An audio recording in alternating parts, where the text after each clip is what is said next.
I flew for 7 hours to my daughter's engagement, prepared carefully, and found a family heirloom.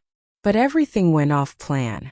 I still remember the morning the invitation came. Not in an envelope, mind you. We're past the days of calligraphy on cream paper, but in my daughter's own warm voice over the phone. "Oh, Mom," she said, "we can't imagine this without you. You have to be here for the engagement party. It wouldn't be the same without you." That line, "wouldn't be the same without you," caught at something in my chest. I'd been wanted for birthdays, for Christmas dinners, but more often because I could bring a casserole or help with the dishes. This felt different, felt personal. So I said yes. Of course I said yes. I knew what I would bring. In the top drawer of my dresser, wrapped in a silk scarf faded from decades of love, sat the ring from my late husband's family, gold with a deep blue sapphire at the center. It had been in his family for 4 generations. The last time I'd taken it out was to hold it during a thunderstorm, the kind of storm that made me feel his presence most. I decided right then my daughter would have it. She'd wear it on her hand as she walked into her marriage, carrying not just beauty but history. I booked the flight. 7 hours in the air, plus the shuffle through security, but I didn't care. I wrapped the ring in its scarf, placed it in a small velvet pouch, then tucked that pouch into a hard-sided glasses case. That went inside my handbag right next to my boarding pass. I must have checked on it a dozen times before leaving the house. On the plane, the hum of the engines carried me back to memories of my husband. The first time he'd shown me that ring, we were both barely 30. He'd said, "One day this will go to our daughter or our son's wife. Someone who will understand its weight." He'd always been sentimental that way, though he liked to pretend he wasn't. I closed my eyes and could almost hear his chuckle over the drone of the plane. I thought about how proud he would be. Our little girl grown into a woman, starting a family of her own. I imagined slipping the ring onto her finger in the middle of the party, maybe after a toast, the kind of gesture that makes people's eyes shine. I even practiced in my head what I might say. "This is not just a ring, darling. It is the story of where you come from." By the time the wheels touched down, I was buzzing with anticipation. I smoothed my skirt, adjusted my scarf, and stepped into the arrivals hall with my suitcase trailing behind me. The first thing I noticed was that there was no one waiting for me. No smiling faces, no bouquet of flowers. I checked my watch. I was right on time. I pulled out my phone. No missed calls, no messages. I told myself they must be on their way. It wasn't until I reached the front door of my daughter's house, suitcase in one hand, the heirloom safe in my bag, that the air shifted. She opened the door, smiling. But it was the kind of smile you give a neighbor you don't know very well. "Mom, you made it," she said, stepping aside to let me in. The living room smelled faintly of wine and roast meat, the air heavy with the ghost of a party. I glanced toward the dining room. Platters still sat on the table, empty glasses scattered like an abandoned battlefield. "I thought dinner was tonight," I said, setting down my bag. "Oh, we had it yesterday," she said, her tone light, as if announcing the weather. It was just a last-minute change. His family was in town, so it made sense. "Yesterday," I repeated, my voice thinner than I'd meant it to be. She nodded, already glancing toward the kitchen. "We figured you wouldn't want to travel so far just for a meal." I stood there for a moment, the weight of the sapphire ring in my bag like a stone pressing down. Somebody in the kitchen laughed. A loud, careless laugh that had nothing to do with me. The clink of glasses followed. I forced myself to smile, though my throat felt tight. "Well, I'm here now," I said. "Yes, of course," she replied, her voice distracted. "Make yourself at home. We'll talk later." I watched her walk away, her back already turned to me. For the first time, it occurred to me that maybe my presence here was not as wanted as her invitation had made it sound.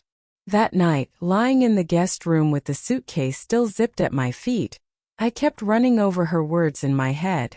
We figured you wouldn't want to travel so far just for a meal. But I had traveled 7 hours in the air, the precious ring a heartbeat away from my hand the whole time. I'd traveled for love, not for the food or the photographs. And yet, here I was, a day late to a party no one had told me had moved. A stranger in my own child's celebration. The sapphire stayed in its pouch. But a different kind of stone, the heavy, quiet kind, began to form in my chest. I woke the next morning to the sound of dishes clinking in the kitchen.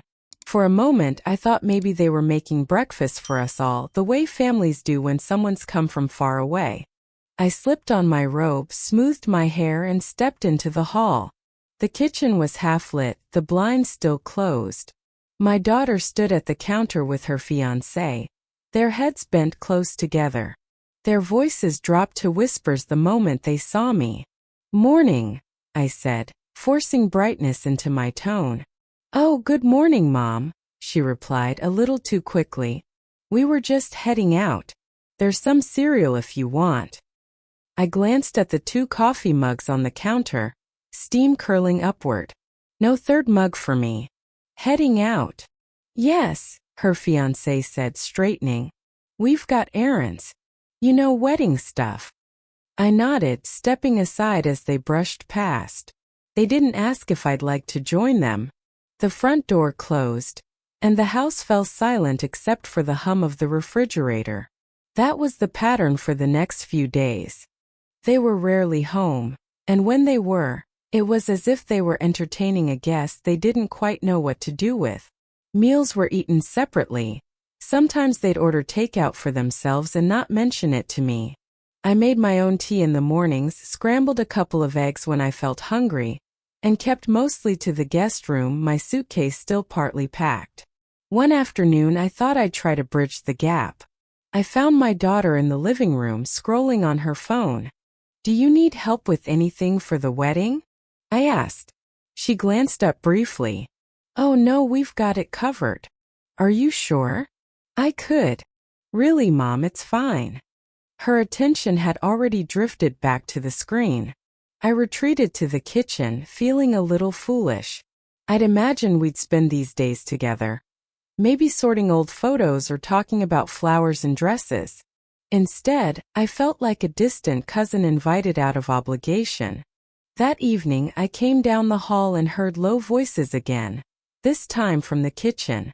My daughter and her fiancé were standing close, their words a blur until I caught my own name. "She doesn't suspect anything." I froze in the shadows. My heartbeat quickened. Her fiancé must have noticed me first, because the whispering stopped abruptly. When I stepped in, they were both suddenly busy. She was rinsing a mug, he was stacking mail. "What are you two plotting?" I asked lightly. "Oh, nothing," she said too quickly. "Just talking about the seating chart." Her smile was brittle, her hands just a little too quick in the sink. I didn't press, but something in my stomach tightened. That night in bed, I stared at the ceiling, the faint streetlight glow edging the curtains. I'd raised this girl. I knew the difference between her real laugh and the one she wore like a mask. And lately all I'd been seeing was the mask. By the 3rd day, I stopped waiting for invitations to join them. I made myself small in that house, moving quietly, spending afternoons in the garden alone. I told myself it was just wedding stress, that brides could be distracted. But deep down, the unease had taken root. Once or twice, I caught her fiancé watching me with an expression I couldn't quite place. Not unkind but calculating, as though I were part of some equation he was working out in his head. And always there was that closed-off feeling, like the house itself was holding its breath until I left. I began to wonder if the sapphire ring in my bag would ever reach her hand, or if I'd made a mistake bringing it at all. On the 4th morning, the house was emptier than ever. My daughter and her fiancé had left early, their car tires crunching over the gravel while the sun was still low. They didn't say where they were going, only that they had things to handle. I decided to do a bit of laundry. Travel always leaves me with a small pile of clothes that smell faintly of airports, and I've never liked letting them sit. The laundry room was at the back of the house, near the service entrance. That's where I met her, the maid. She was folding a stack of towels, humming softly. A small woman with careful hands, her dark hair pulled back in a tidy bun. I greeted her, and she returned it with a warm, if slightly hesitant, smile. "Mrs. Elaine, isn't it?" she asked in a way that made me feel oddly like a guest who had to be introduced to her own home. "Yes. And you must be Luz," she said. "I work here a few days a week. Mostly laundry, cleaning, whatever they need." I nodded, placing my things on the counter. "Well, you're doing a lovely job. Everything looks spotless." She smiled faintly but didn't meet my eyes. There was a pause, and then she lowered her voice, almost as if the walls could listen. "You came for the engagement party?" "Yes," I said, still sore about it. "Though I suppose it happened without me." Luz looked down at the towel she was folding. "They didn't tell you?" "Not until I arrived," I replied. "Strange, isn't it?" That's when she hesitated, her hands slowing over the fabric. "Mrs. Elaine, may I ask you something? Do you know about the accounts?" My stomach gave a little twist. "Accounts?" She glanced at the doorway, then back at me. "I've worked in many homes, and you start to notice things. The way the bills come in, the way money moves. They don't have jobs, you know. Not real ones. Your daughter, she does a bit of online work, but it's not much. And him," she gave a small shrug. "Mostly golf, mostly friends. But they live like," she gestured to the marble countertop, the expensive appliances. "Like this." I blinked. "Then how?" Her voice dropped even lower. "They use your money. I've seen the bank statements on the desk when I'm dusting. Your name, your accounts. They pay for everything from there, the groceries, the wine, the trips." I felt my fingers curl against the edge of the counter. "My money? Without asking?" She nodded slowly. "And there's something else." My pulse quickened. "Go on." "They've been talking about wedding day papers. Special documents they'll have you sign at the wedding." I narrowed my eyes. "What kind of documents?" Her voice was almost a whisper now. "I don't know exactly, but I've heard words like transfer and inheritance. They say it will make everything easier for you in the future, but I've been around long enough to know what those words can mean." I stood there, the hum of the dryer filling the silence between us. In my mind, the odd moments of the past few days clicked together. The hushed voices, the secrecy, the way they kept me at a distance. "Why are you telling me this, Luz?" I asked softly. She met my eyes for the first time. "Because I have a mother too. And if someone was trying to take from her, I'd want her to know. You seem like a good woman, Mrs. Elaine. I don't think they've been honest with you." My throat felt tight. "You may be right." She placed the last folded towel on the stack, then added, "Just be careful. And don't sign anything you haven't read. Not even if they make it sound urgent. Especially then." I thanked her quietly and left the laundry room with my basket, my mind a storm. The sapphire ring in my bag suddenly seemed like a foolish gesture. A gift for people who might only see me as a signature on a check. That afternoon, I walked through the house with new eyes. I noticed the little things, the unopened bills stacked in the office all addressed to me, the expensive wine bottles in the recycling, the shopping bags from boutiques I'd never heard my daughter mention before. By the time evening fell, I'd made up my mind. I wasn't going anywhere until I knew exactly what they were planning. And this time I'd be listening. The next morning I woke earlier than usual. The house was still, the kind of stillness that makes you feel like you're the only one alive in it. My daughter's car was gone from the driveway. They must have left before sunrise. That suited me fine. I decided to go through my travel bag. I'd been living out of it since arriving, and something about having my belongings scattered in someone else's house made me uneasy. I sat on the bed, pulling folded clothes from the bag and placing them neatly into the dresser drawers. At the bottom, tucked between my sweater and the old wool scarf I brought for the flight, I found something I didn't recognize. A manila envelope. I frowned. I hadn't packed this. It was unsealed, no markings on the outside.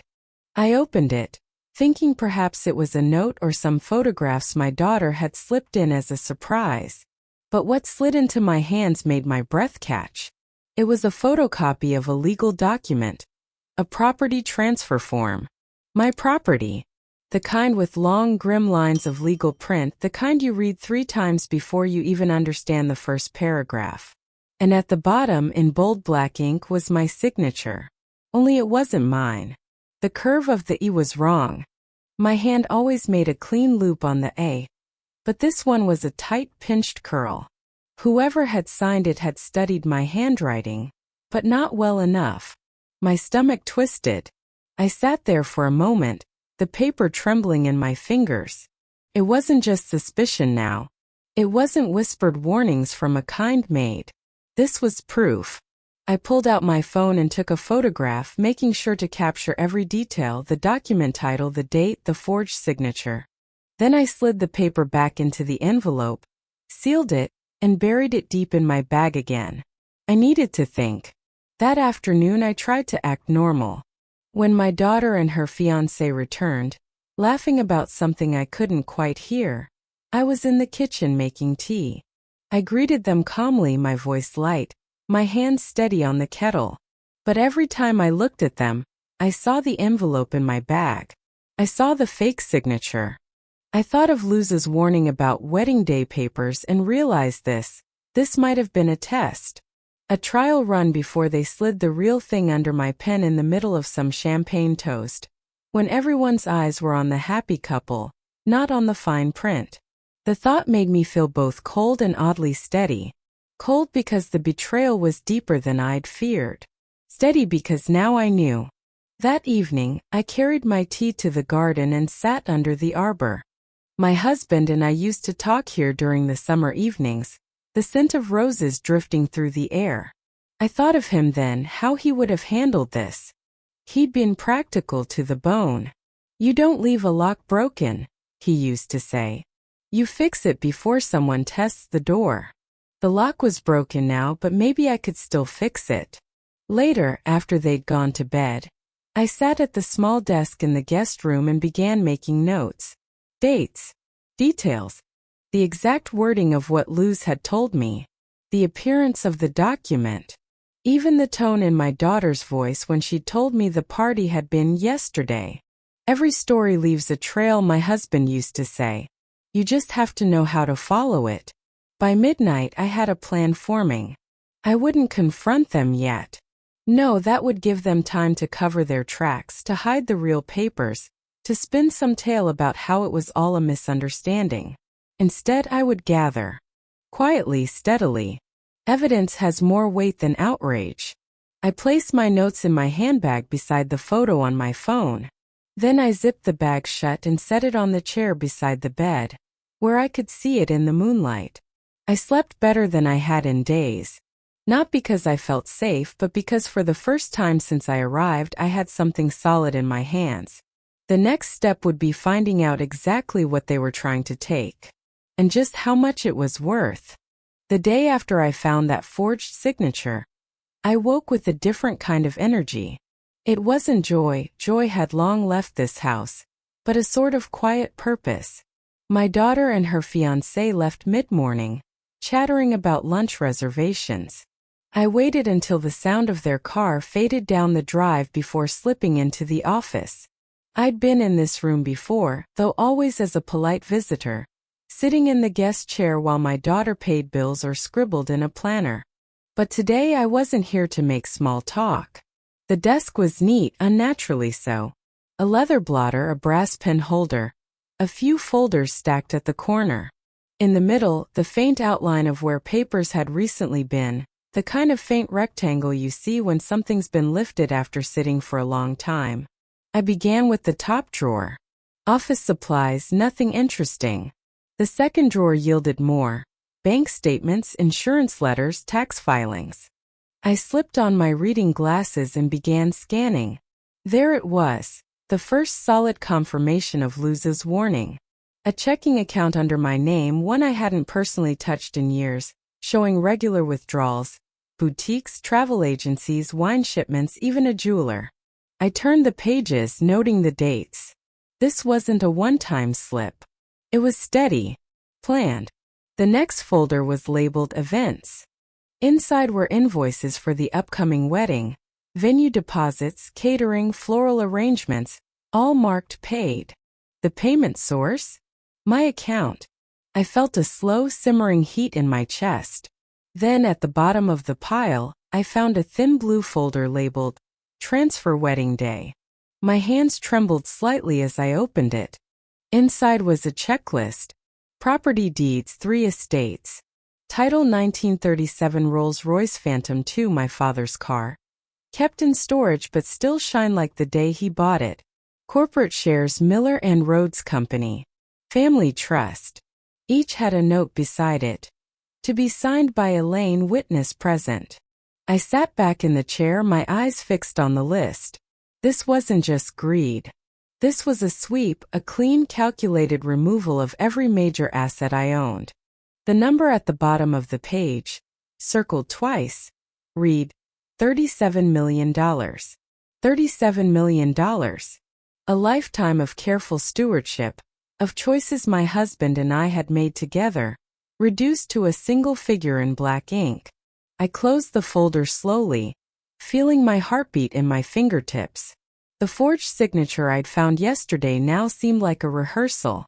A little test to see if they could slip something by me. On the wedding day, surrounded by champagne and family chatter, they'd present final arrangements for my peace of mind. And by the time I realized what I'd signed, it would all be gone. I stood up, looking around the office, my eyes catching on the framed photos.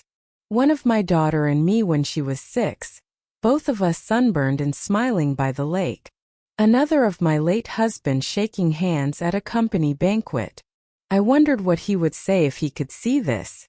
I could almost hear him, Elaine, they're not thinking like family. They're thinking like thieves.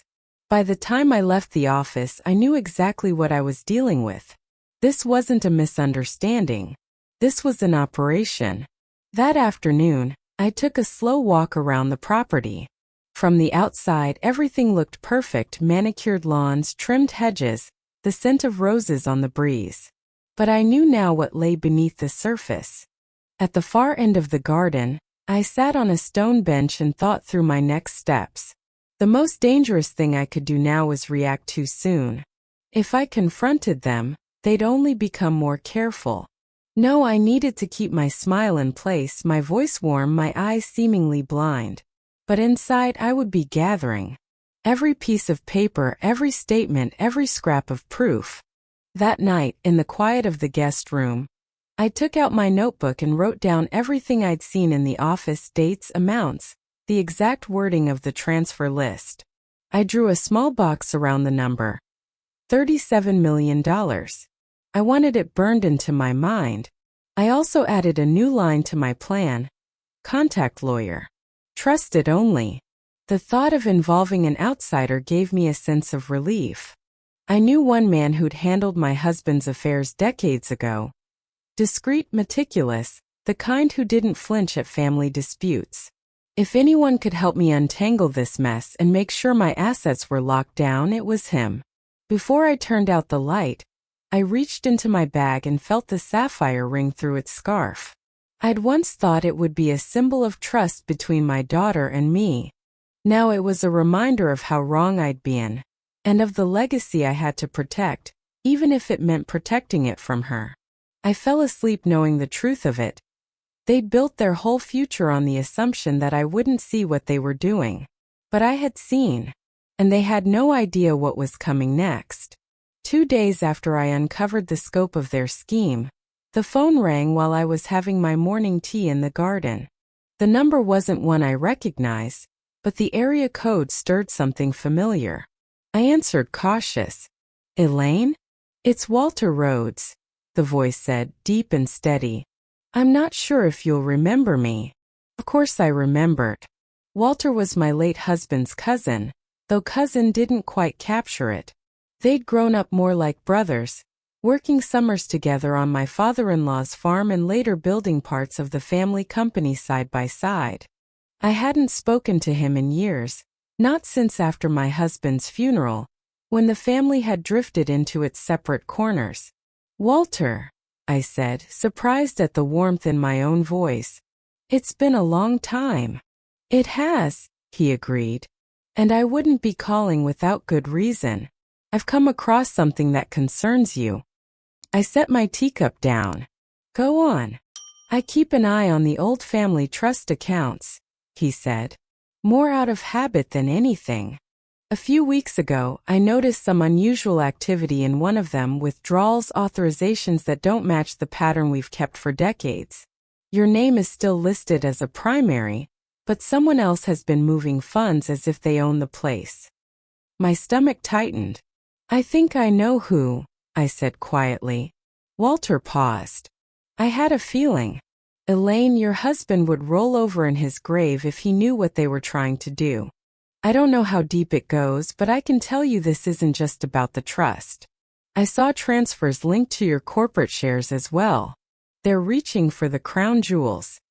I leaned back in my chair, the morning sun suddenly too hot on my skin. I've found proof, I admitted. A forged signature. Plans for property transfers. All of it to be done on the wedding day. Walter let out a sharp breath. Good Lord. And you're there with them? For now, I said. They don't know what I know. That's smart, he replied. Don't let them. Elaine, if you're willing, I can help you pull the records, bank statements, shareholder logs, even the trust's original charter. I still have access to some archives they probably don't know exist. That would help more than you realize, I told him. If I'm going to stop this, I'll need every scrap of proof. You'll have it, he said without hesitation. And Elaine, you're not alone in this. I may not have been in touch, but I care about the legacy we've all built. I won't let it be stolen from under you. There was something in his voice, the same steady determination my husband used to have, that made my throat tighten. It had been a long time since anyone had stood beside me without an agenda. We arranged to speak again that evening, after he'd begun pulling records. When I hung up, I felt the first real flicker of strength I'd had in days. That afternoon, I stayed quiet, moving through the house with the same careful politeness I'd adopted since arriving. My daughter and her fiancé came and went, clearly preoccupied, though I noticed them huddled over a laptop in the study more than once. I didn't linger near the doorway, but I listened, catching fragments of conversation. Finalize the transfer. Need her here for the signing. She won't say no in front of everyone. Each snippet only confirmed what Walter and I already suspected. That night, I called him from the privacy of the guest room. His voice came through low and purposeful. I've got the first batch. You're going to want to see this. There's a paper trail a mile long, and it's all in your favor. In my favor? I asked. Meaning, he said. It proves beyond doubt that you've been the rightful owner of every asset from the beginning. The trust was never amended, the corporate shares were never reassigned. Anything they've told you to the contrary is smoke and mirrors. I've even found correspondence from your husband stating explicitly that no transfers could be made without your direct, verified consent. I felt a small, fierce satisfaction bloom in my chest. That will hold in court, I said. It will do more than that, Walter replied. It will make their case look like the sham it is. And Elaine, I'll testify to anything I've seen firsthand. I thanked him, my voice thick. You've given me more than information, Walter. You've given me the feeling I might just win this. You will, he said firmly. But you need to keep your head down until you're ready to strike. Don't give them a single reason to suspect you're onto them. We ended the call, and I sat there in the dim light for a long while. Outside the window, the garden was quiet, the moon spilling silver across the roses. Somewhere in the house, my daughter laughed at something on the television. It was a bright, careless sound, but I heard the calculation beneath it now. They thought they were circling an easy mark. But I had just gained an ally. And the game was about to change. The morning after Walter's call, I woke with that steady sense of direction that comes when you finally know which way you're walking. There was no more fog, no more wondering if I'd imagined it. I had proof, and now I needed protection. I waited until the house was empty. My daughter and her fiancé had left for what they called final vendor meetings, before I placed the call. The man I rang had been my husband's attorney for over 20 years, a certain Mr. Howard Layton. He was meticulous, discreet, and the kind of man who could read a contract the way a botanist reads tree rings, every layer, every hidden mark. When he answered, I didn't waste time on small talk. "Howard," I said, "I have a situation, and I need you to listen carefully." For the next 15 minutes, I laid it out for him. The overheard whispers, the maid's confession, the forged signature in my travel bag, and Walter's confirmation of the larger scheme. I kept my voice calm, though my hands trembled as I spoke. There was silence on the other end for a moment, then his measured reply. "Elaine, you've done exactly the right thing by calling me. Do you have physical or photographic evidence of what you've found so far?" "I do," I said. "Photographs, notes, and Walter's documents. And I haven't confronted them." "That's good," he said. "Don't. We'll build this quietly. I want you to email me everything you have tonight, encrypted. I'll begin drafting protective filings to lock your assets down before the wedding day. But first, and this is important, we need more." "More?" I asked. "Patterns," he said. "The paper trail you have is strong, but the more we can show premeditation, their planning, their intent, the harder it will be for them to wriggle out. If you overhear anything, write it down. If you see any documents, photograph them in place. And Elaine," his voice softened slightly, "this will get ugly. But you have the advantage. You've seen their playbook and they don't know it." When I hung up, I felt the first solid edge of control return to me. I wasn't just reacting anymore, I was preparing. That afternoon, I put my plan into motion. I carried a small notebook in my cardigan pocket everywhere I went, jotting down times they left the house, snippets of conversation, the names of people they met. I kept my phone charged and ready, the camera only ever a swipe away. 3 days in, I had more than I expected. Receipts left on the kitchen counter showing charges to my account, an open laptop in the study with an email thread titled "Wedding Day Legal," and most telling of all, a printed guest list with the words "signing ceremony" after dinner scrawled at the bottom in my daughter's handwriting. Each night, I transferred everything to an encrypted folder and sent it to Howard. His replies were brisk, encouraging. "Keep going," he wrote. "They're digging their own grave." In the meantime, I kept my performance sharp. At breakfast, I smiled. At dinner, I asked polite questions about the wedding menu. I even complimented a new tie my future son-in-law wore, though the sight of him made my jaw tighten. The trick, I found, was to let them believe I was exactly who they thought, a slightly naive aging woman too wrapped up in sentiment to notice the machinery moving around her. I made sure to speak often about the past, to reminisce about my husband, to sigh over old photographs. They took it as distraction. I knew it was cover. Walter checked in every evening. Some nights he had fresh documents, proof of my continued sole ownership of the estates, letters from my husband stating the family car was never to be sold, original trust charters with my name in bold ink. Other nights he simply called to remind me that I wasn't alone. Those calls mattered more than he knew. A week into my quiet preparations, Howard and I had a strategy mapped.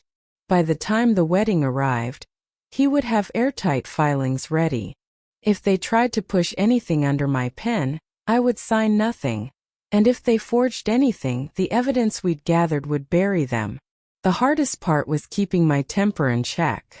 One evening, I walked into the kitchen to find them laughing over a bottle of wine, my bank statement lying open on the counter between them. My name was printed in bold across the top. My hands curled into fists at my sides, but I said nothing. Instead, I filled the kettle and asked if they'd like tea. They declined, of course. And when I went back to the guest room, I added bank statement on counter June 14th to my growing list. By the end of that week, the notebook in my cardigan was almost full. My evidence was neat, organized, and backed by both Walter's records and Howard's legal filings. It was a strange thing, living under the same roof as people plotting to gut your life. But each day I managed to smile at them felt like another brick in the wall I was building. A wall they would slam into when they least expected it. And when that day came, I would be ready. Howard called me early on a Tuesday. His voice carried the kind of energy you hear when someone's just finished setting the last piece of a chessboard. "Elaine," he said, "it's time." By then my notebook was nearly full. Walter's documents sat neatly scanned and encrypted, our case airtight. The only thing left was to make sure that even if they somehow got past all that, they'd never get their hands on my estate. We met in Howard's office that afternoon. It was a quiet, wood-paneled place tucked above a row of shops, the sort of building you'd pass without noticing. He ushered me into a back room, away from the reception desk, and closed the door. On the table was a thick document bound with a brass clip. "This," he said, sliding it toward me, "is your new will." I read the first page and felt my breath ease for the first time in weeks. It was all there. Every property, every account, the company shares, even my father's Rolls-Royce. And every bit of it was set to go to a charitable foundation after my death, one I'd have the pleasure of naming and shaping myself. "No family member can contest this," Howard explained. "Not unless they want to spend the rest of their lives in court, and even then they'll lose. The protective clauses are ironclad." I traced my finger over the clause that barred any challenge from heirs, the wording so sharp it could have been cut from steel. "They saw me as a wallet," I said quietly. "But I'm still a woman with a mind." Howard smiled. "And you've just used it." We went through each page together. He made sure I understood every line, not because I doubted him, but because it felt good to know exactly what I was sealing with my signature. At the end, he placed a pen in my hand. I signed. My signature was steady, each loop and stroke deliberate. No one would mistake this for a forgery. When it was done, he slid the will into a safe behind his desk. "This copy stays with me. Another will be filed with the county under restricted access. And here's yours," he said, handing me a sealed envelope. "Keep it somewhere only you can reach." We spent another hour discussing the foundation. I decided it would fund scholarships for women in fields my husband and I had always valued: engineering, business, the kind of work that builds futures. It felt right, a way to turn what could have been stolen into something that would grow long after I was gone. By the time I left, the sky had turned gold with the late afternoon sun. I walked to my car feeling lighter than I had since the day I'd boarded the plane. For weeks, they'd been planning to put papers in front of me on their big day. Instead, I'd signed the one paper that made all their scheming meaningless. That evening, I returned to the house as if nothing had happened. My daughter was in the kitchen sipping wine. She asked where I'd been. "Oh, just out for a little fresh air," I said, setting my bag down. She didn't press. Why would she? In her mind, I was still the quiet, distracted guest, drifting through the days until the wedding. But I knew better. The game had shifted entirely. And now, no matter what they tried to slip under my pen, I had already decided exactly where my legacy would go. It didn't take long for them to find out. The wedding day came and went without any signing ceremony. I made sure to smile in all the photographs, raise my glass at the toast, and slip away early. The ring stayed in my bag. I decided it would never be theirs, not now, not ever. A week later, the calls began. First, my daughter's voice, cold and sharp. "Mom, what's this I'm hearing about the will? You changed it?" "I did," I said simply. "You can't just," she began, but I cut her off. "I can." And I did. 2 days after that, a manila envelope arrived at my mansion, hand-delivered by a courier.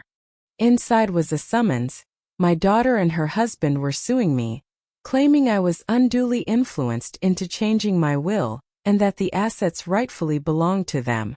I almost laughed. "Howard didn't. We'll handle it," he said when I called him. "And Elaine, you're not to speak to them directly. Everything goes through me." Court was set for early autumn. Walter and I spent the weeks leading up to it reviewing every piece of evidence. The forged signature, the photographs of bank statements, Luz's written testimony about overhearing their plans, the checklist marked wedding day transfer, and Walter's meticulous financial records proving my uninterrupted ownership. When the day arrived, I wore my best navy suit, and the pearl brooch my husband had given me on our 25th anniversary. I wanted to look exactly like what I was, a dignified woman defending her own life's work. They sat across the aisle, my daughter in a fitted black dress, her husband with his jaw tight and eyes darting. I wondered if they still believed they could win. Their lawyer opened with a flourish, painting me as an elderly woman manipulated by distant relatives into rewriting her will. He even suggested that Walter and Howard had plotted to isolate me from my true heirs. Howard didn't rise to the bait. When it was his turn, he stood calm and steady. "Your Honor," he began, "this is not a case of undue influence. It is a case of attempted exploitation, one so poorly hidden that the paper trail is almost comical." He presented the forged signature first. I watched the judge's eyebrows rise as she compared it to the genuine ones on my legal IDs. Then came the bank statements, with withdrawals tied to my accounts without my authorization. Luz's affidavit was next, her words clear and damning. I heard them say she would sign the papers at the wedding after dinner when she was in a good mood. When Walter took the stand, he was precise and unflinching. He walked the court through decades of records showing that every asset had remained under my sole ownership. His testimony tied the whole case together like a bow. By the time Howard finished, the courtroom was silent except for the shuffling of papers. My daughter's lawyer tried to object, to cast doubt, but the evidence was too strong. The judge's ruling came swiftly. She dismissed their claims with prejudice, which meant they couldn't try again, and she didn't mince her words. "This court finds that the plaintiffs engaged in a calculated effort to deprive the defendant of her lawful property through deception and forgery," she said, her gaze hard on my daughter and her husband. "It is a shameful abuse of familial trust, and it will not be rewarded here." The gavel came down with a sharp crack. Outside the courthouse, Howard smiled for the first time in weeks. "That," he said, "is what I call a clean win." Walter clapped me on the shoulder. "Your husband would have been proud," he said. I didn't see my daughter approach. She stood a few feet away. Her expression caught somewhere between anger and disbelief. "You've ruined everything," she hissed. "No," I said, meeting her eyes steadily. "I stopped you from ruining me." She turned on her heel and walked away, her husband trailing behind. I knew then that whatever bond had once tied us together was severed for good. That night, I returned to my mansion and sat in the library with a glass of sherry. The fire crackled, the scent of oak filling the air. I thought about all that had happened, the flight, the empty table, the whispers, the proof, the trial. I wasn't celebrating the loss of my daughter. That wound would always be there. But I was celebrating something else. The knowledge that I had protected my legacy, my husband's work, and my own dignity. They had underestimated me. And they had lost. After the trial, life became blissfully quiet. No more surprise phone calls. No envelopes shoved under my door. No strained dinners pretending I didn't know what was going on. The first thing I did, on Howard's advice, was block every access point they'd had to my accounts. New passwords, new authorizations, new locks on the gates.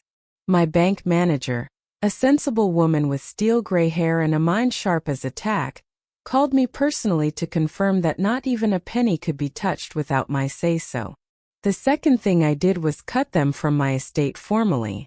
Howard drew up the paperwork, and I signed it with the same steady hand I'd used for my new will. There would be no loopholes, no misunderstandings. What my husband and I had built would go exactly where I wanted it, to that charitable foundation, helping young women step into the kind of opportunities that had once been denied to me. And then, at long last, I came home. My mansion sat like an old friend waiting for me, the ivy curling over its stone walls, the rose garden still blooming from the care I'd arranged before my trip. The staff greeted me warmly. People who'd worked with me for decades, whose loyalty had nothing to do with bank accounts or inheritances. I settled back into my routines. Morning tea on the terrace with the newspaper folded just so. Afternoon walks through the garden, stopping to deadhead the roses myself when the mood struck. Evenings by the fire, a good book in my lap, the soft ticking of the old clock in the corner. Once a week I invited friends over for board games, the kind we'd played for years. We laughed over Scrabble, debated fiercely over Monopoly, and played bridge well into the night. I made sure the kitchen was stocked with lemon bars, cinnamon tea, and the cheese straws my husband had always loved. Some afternoons I'd find myself in the music room, running my fingers over the keys of the old piano. I'm not a great player, but it was enough to bring back memories of him humming along as I stumbled through a waltz. Occasionally, my thoughts would wander back to my daughter. There were no more letters or calls. She'd made her feelings clear outside the courthouse. I wished it had been different, but wishing doesn't change a thing, and I'd learned that some ties, once frayed past a certain point, simply don't hold. Instead, I poured that energy into the foundation. Howard and I worked with a small board to set the first scholarships in motion. We named them after my husband, and the first batch of applications came in before the year's end. Reading those letters, the hopes and plans of young women who reminded me of my own younger self, felt like the best return on investment I'd ever seen. One chilly evening, Walter came by for supper. We ate roast chicken and drank a little too much of the Merlot he'd brought. At one point he leaned back and said, "You know, Elaine, you've done something remarkable. You turned what they meant for harm into something that's going to outlast all of us." I smiled. That's the point, isn't it? Money sitting in an account isn't a legacy, but putting it to work, that's something that lives on. When he left, I stood in the doorway watching the taillights fade down the drive, feeling the kind of contentment that only comes after a long, hard fight you know you've won. Now each day belongs entirely to me. I'm not a wallet. I'm not a signature to be stolen. I'm a woman with her mind intact, her dignity preserved, and her life firmly in her own hands. And I intend to live every remaining day of it exactly as I choose.